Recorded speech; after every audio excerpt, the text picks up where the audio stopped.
In the past few years, the Moto G series has set a standard in affordable phones that few can match. This year, Lenovo has two G series phones, the Moto G5 and the Moto G5 Plus. The G5 Plus is the one that has gotten all the attention so far. It's got the powerful and very battery-savvy Snapdragon 625 system chip, it's got a fast dual-pixel autofocus camera, and it has a starting price of just $230. And then there is the Moto G5 that we have up here for review.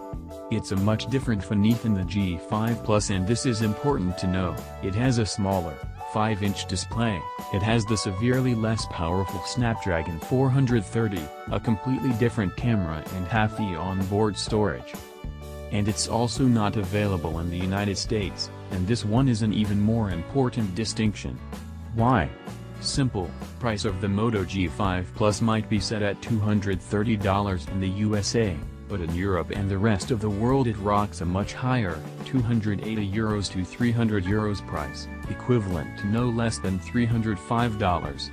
This higher price opens the space for the Moto G5, a €230 phone that would make no sense in the United States. Are all the compromises made to get to that lower price worth it, though? We take a deeper dive in the Moto G5 experience to see what living with a dirt cheap phone is all about. Stick with us for some interesting conclusions. Internet and connectivity. The Moto G5 is not sold in the US and does not support US LTE bands, but it is perfectly compatible with 4G LTE in Europe.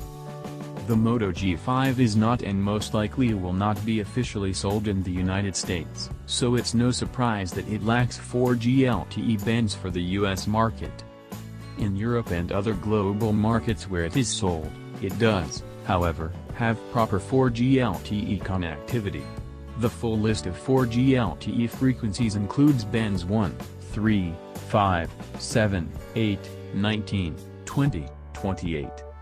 The actual browsing experience is somewhat hampered by the slower processor, as we noticed the default Chrome browser slowing down here and there, but not too much for this to be an issue. In terms of additional connectivity options, the only major thing that is missing is NFC and support for mobile payments. The Moto G5, however, has dual-channel Wi-Fi, which is a nice touch for an affordable phone. It has Bluetooth 4.2, as well as GPS and GLONASS. The micro support on the bottom only supports USB 2.0 speeds,